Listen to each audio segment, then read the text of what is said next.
Star Trek Starfleet Academy, an accidental comedy with a new mission. Together, you are the best and the brightest from across the galaxy. To tell lies bolder than anyone has before. The worst part is, it's not even true. One of the cadets gets in via nepotism. Come with me to Starfleet Academy. I'll help you find your mother. And I'm assuming this guy is integral to the series because he appears a lot in the trailer. Not just at the end where they attempt to make a joke deliberately. Anybody listening? Man, why does everything have to be a full-on lesson in this place? Because it's a school, Caleb. It's not their strong point. The funniest bits are when they're being serious. Like the idea that a feminized education system could ever create officers capable of coping with the universe. Being a cadet in Starfleet Academy means being open to the people around you. They don't actually teach them any lessons. There's no philosophy or logical content to what she's saying. Because it's less important what we're saying, and more important how those words make us feel. Like part of a collective, supported and comforted, as if we're the main player character in the room. The trailer also opens with him as a small child. Right there. One day, when we have our own ship, we are going to go visit. Can't help noticing there isn't a father in this picture anywhere. I, for one, am glad that Star Trek supports stereotyping. I just can't help wondering how it would impact the next scene. Bye-bye, Mommy! I love you! Just think, if only she hadn't repulsed the father, he could have done something like protect her from kidnappers. You hold on to how much you hate me right now, kid. It'll keep you warm at night. Paramount realizing they need masculinity, one scene at a time. Unfortunately for the kid, losing his mum wasn't even the worst thing that happened to him. Caleb, I've been looking for you every single day for the last 15 years. He's got to put up with that. And I can't help thinking, if you spent every day looking for someone for 15 years, you weren't very good at it, were you? And how much effort were you really putting into it every day if you also rose up the ranks to captain? I can't help thinking of all those scenes where I was watching Captain Picard or Catherine Janeway. There wasn't much of them playing Where's Waldo. I have to guide you across the universe and find Bob. That thing is taking us to the school? That is the school. That's right, they had to put the school in space because the feminism was so repulsive to the people of Earth, they didn't want it infecting them. These are the best people in the galaxy, but can you stay over there, please? Ugh. I'm not even sure what's happening here, but I think he goes through a teleporter and it gives him an automated haircut. It's like, I look like my dad. He's just this stunned because the new Starfleet has the same rules as a women's bathroom. No men allowed. Well, unless you're trapped. One of the strangest parts of the trailer, though, is when Star Trek seemed to take its cue from Predator. Being on the spectrum isn't really a disorder. It's actually the next step in the evolutionary chain. Yes, the best people in the universe now seems to include retards. This is someone who was presumably aiming for pigtails and missed. It's even worse when you find out what this character actually is. I don't want to get this right. The actress plays SAM, Series Acclamation Mill, a newborn hologram, and the first of her kind to enroll in Starfleet. So already, not the first hologram to be in Starfleet. He's even in your own trailer. Secondly, how is a hologram born? Do you just mean coded? I hate to break it to you, but holograms in Star Trek aren't new, and this is set in the future. In Star Trek, people have been coding NPCs for decades. California's been making them even longer. I also like how the character of Sam was not written for Carice in the first place. She was a very different character. But then we saw Carice, who has a very different voice than the character that was written, and we thought, she can't act. It's an actor's job to pretend to be the character, and you're like, we can't do that. She can only play herself. So that made us think, we are in the presence of a genius. We actually need to rewrite the character just for her. She's such a genius, she could only be herself. I think they mean genius in the Predator sense of the word. It's actually the next step in the evolutionary chain. The kind of person that couldn't work out how to open a push door and everyone behind us clapping going, what a genius. Sometimes I feel invisible, but mostly awkward. See, now that at least is a feeling that I can understand, because previously Star Trek had 7 of 9, and now we've got you and this. Let's go! Were you deliberately taking the piss when you put her in charge of physical education? I need to know. Like, are you intentionally trying to humiliate her, or was it just accidental? For those of you that don't know, this is a female Jem'Hadar that doesn't exist. They were a genetically engineered warrior clone species created by the Dominion, who were male only and couldn't breed. Somehow, in the time between Deep Space Nine and now, they've made a half-Klingon version of it, and that made it a woman for some reason. How when you breed the Jem'Hadar and Klingons, you end up at Mrs. Doubtfire with male pattern baldness, I don't know. But if there's one thing I think we can all agree on, it's that the Dominion were doing the Jem'Hadar a favour. The Dominion kept the Jem'Hadar under control by keeping them addicted to a substance known as Tetracell White, or as we've now discovered on Earth, Ozempic. All of those clone genes must have given her a voracious appetite and just absolutely no ability to control it. She should get in touch with the Dominion again, they'd sort her right out. It's even better with the line they make her say in the trailer. Go! Show me you're worthy of this uniform! That's how you know she's one of the best officers in Starfleet, because she had to make herself worthy of 2 of them, stitching them together at the back. I want to be captain. I need to be captain. Self-interest and greed, core foundations of Starfleet right there. I'm sure Riker would agree. A deeply troubled world. Social, political, military problems that they have yet to resolve. Michelle's Brad. You heard it here, guys. Michelle is Brad. There's been a lie in recent times from weak, envious oxygen thieves that Star Trek is inclusive. Driven by suspicion, deviousness, and paranoia. That it just allows anyone in. It's like, no, not that. It is the opinion of this officer that they are not ready for membership. Starfleet was actually the best people in the universe. It was an extremely exclusive club that would have despised inclusion and actively excluded everyone that didn't meet its extremely high standards. You were supposed to be there, yes, to self-improve, yes, to learn new skills, but to do it for other people. You did it for the good of your crew, the good of Starfleet. None of these people got paid. They sacrificed their time in the starships for the experiences they got along the way to see brand new things and to protect the people inside Starfleet from the very dangerous alien threats. At no point was anyone like, I need to become a captain so I can rule over the filth. I need to be the leader because I'm the main player character. And so bow down, snails. I just feel like I've never been more ready to put my stamp on this universe,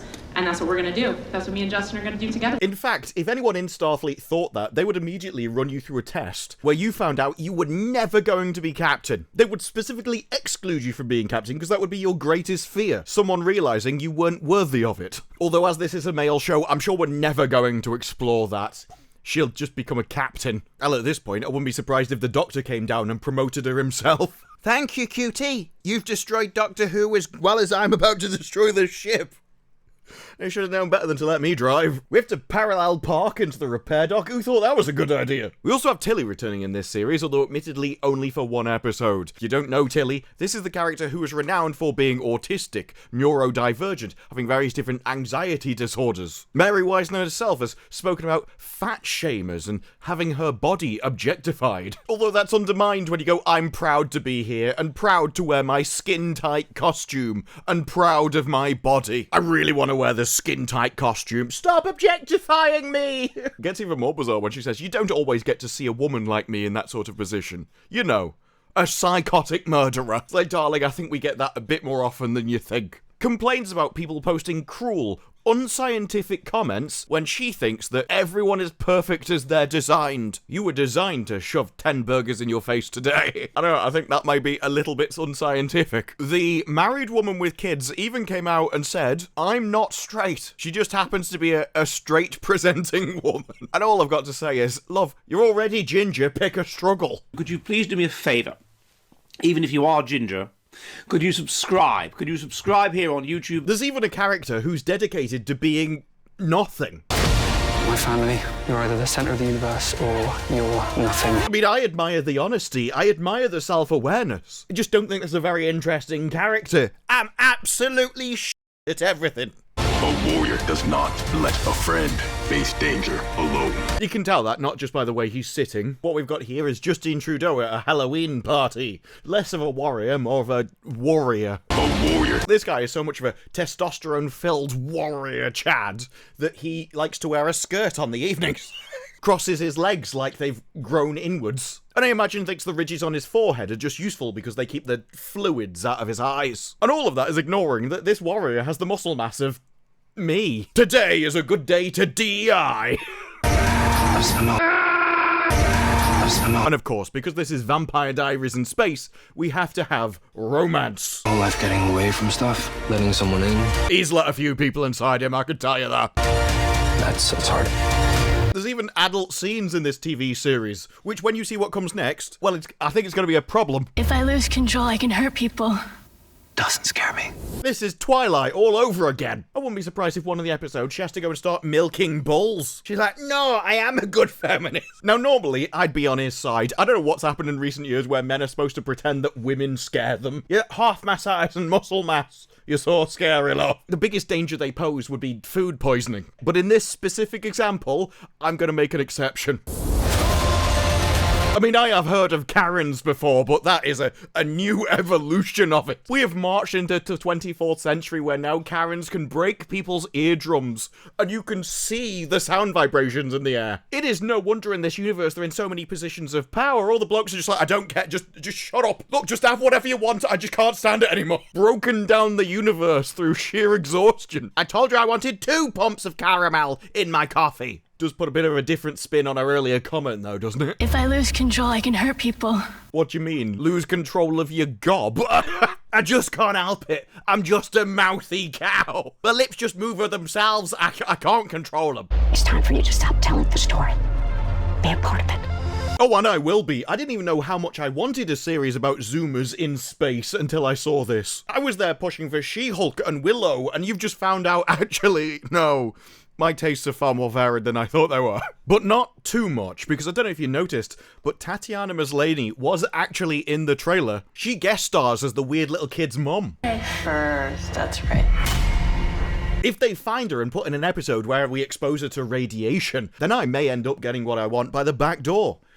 Like many people in Star Trek nowadays. Even the cast are absolutely loving being on the show. Paul Giamatti is happy as a pig in shit. And if that's what you're after, Starfleet Academy provides it in spades. Apparently, Paul Giamatti was the one that contacted them because he wanted to be in a Star Trek show as a big fan. They only thought he'd appear in like 1 or 2 episodes, and he was like, no, I'll be in the entire series. I love it that much. I just can't help wondering if he's got nostalgia from the older days, and it's just like, yeah, I'll don't worry, I'll slum it for a bit just because I'm such a huge fan. When else am I going to get this opportunity? It is actually an opportunity that many people have taken up. The show will be releasing on January 15th, 2026, and it will feature some surprising appearances. Stephen Colbert is going to be in it. He gets fired from his Saturday Night Late TV show, suddenly ends up in Star Trek. Greetings and felicitations, New York Comic-Con. Yeah, he's still as insufferable as ever, I've got to give him that. 'Tis I, Stephen Colbert. I'm glad he had to tell everyone who he was. With his ratings, you can never be sure. Folks, I'm sorry I couldn't be with you in person today, but I just didn't have enough bunting for my Mugato cosplay. I couldn't be bothered to go, so I thought I'd lie to you about it. Do you know why I wasn't at New York Comic Con? Didn't want to travel there, or be in New York.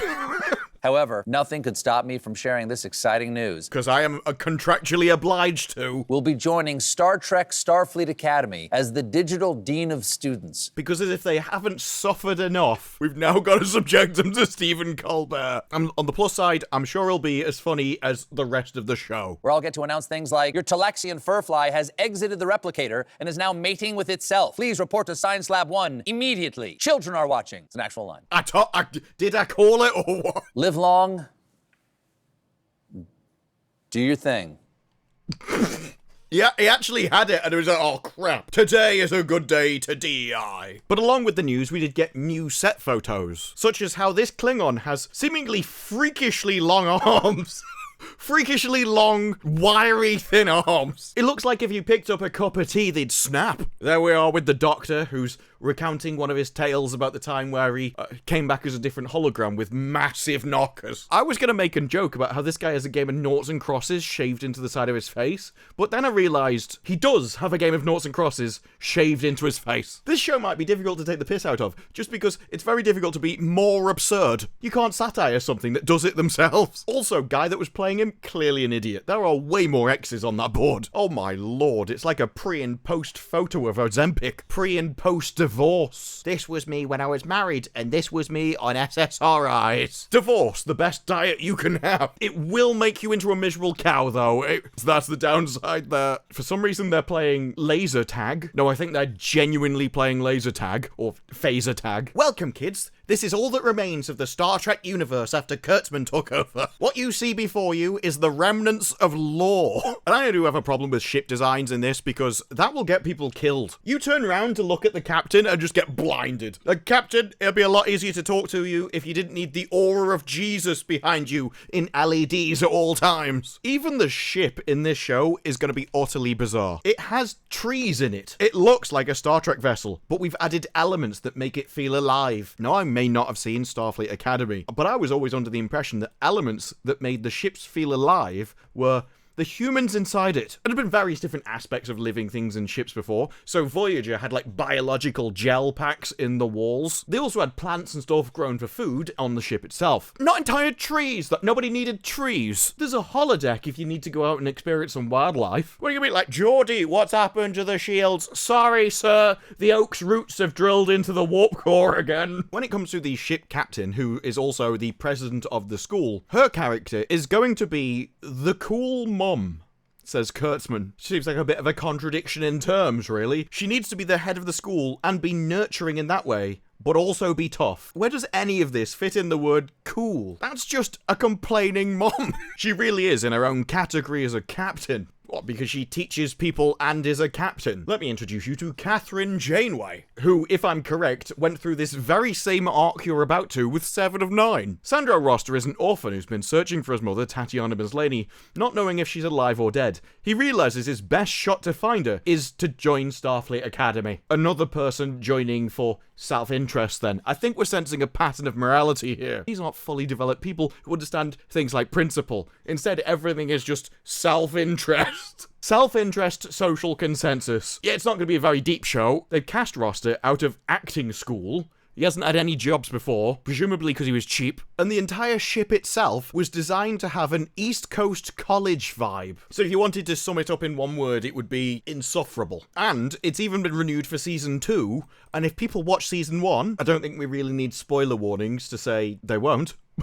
Then season 3 won't be far behind. And the press is already analysing the differences between the trailers and how it's evolved over time. So the first trailer, it went full Gen Z for Starfleet Academy, which will likely be the most accurate towards the show. Whereas the second one, well, yes, it tried to make it seem a little bit more adult. But while the first trailer was dubbed the TikTok Space Prom, this trailer has dialed back the Gen Z emoting and ramps up dramatic intensity, with a dash of apparent cadet banging and a furry. What? Furious Paul Giamatti. Okay, but where did you get that from? It's just hair. Do you know what hair is? He's even largely balding. I say, he's not as if he got a lot of it. The trailer comes at what feels like a pivotal moment for Paramount's Star Trek franchise. All the other things have ended. Strange New Worlds is just about to be ended, but Academy is currently Paramount's best hope for the franchise's future, and luring, well, the next generation. Good luck. Like most people in Hollywood, when Paramount think, how can we get the kids into this? They seem to only have one idea. Laugh! Because he's gay! My pelvic floor is all over the place. You never look at that generation as if they're actual people with interests. The only thing they can think about, oh, do you know the holes they shove it in? It's like, well, probably no different than the ones that came before it, actually. And yet all of this is, we need to get the younger crowd, we need to get the younger crowd. That means we need to strip it of masculinity, put women in charge and turn everyone else into betas. But what, you think that's what they're gonna look up to, do you? If you wanted to get the younger generation involved, you wanted to drop slurs, that's what you should have done. Everyone has known that this is a problem that was a long time coming. In Variety's article from 2024, Jonathan Frakes was quoted as saying that when he often meets fans for Star Trek, of the fans that come and talk to me, I would say very, very few Star Trek fans, as we know, are very, very, very loyal, and they're not very young. And that's because what exists to get young people into Star Trek. There are not a lot of young people that immediately want to start watching shows from decades ago. But if they like a new show, they'll often go back and watch those. Meanwhile, their parents or their older generation that might get young people involved, they're not going to talk about the new stuff. Kurtzman is the one that made the new generation not very young by making a load of stuff that he thinks is for them. If he'd made stuff of the quality of previous Star Trek, the young people would have been interested because they'd have something modern, but also has an IQ above 65. The problem is Kurtzman couldn't do that without hiring people with an IQ over 65, who'd gone through all the stages of moral development and actually thought in principles, rather than, oh, I agree with everybody else. It's like, yeah, but they're all evil. And so am I. We listen to a lot of the fans, Kurtzman says. I think we've been able to separate the toxic fandom from really true fans who love Star Trek and want you to hear what they have to say about what they'd like to see. Because in the eyes of things like this, if you don't like it, you're a toxic fan. Like, that's not Star Trek, you're a toxic fan. The fans they really want to hear feedback from are the ones who agree with them. Because just like One Battle After Another, which is currently tracking to lose over $100 million, the real profit was the propaganda we made along the way. And with that in mind, you really come to appreciate why everyone at Paramount, Kurtzman, and Star Trek are so obsessed with getting young people interested in Star Trek, and why their pitch to them is always done by the back door. But those are just my thoughts. What are yours? Let me know down in the comments below. Like the video if you like the video. Subscribe, more videos like this in the future, and I will see you in the next one. Bye-bye.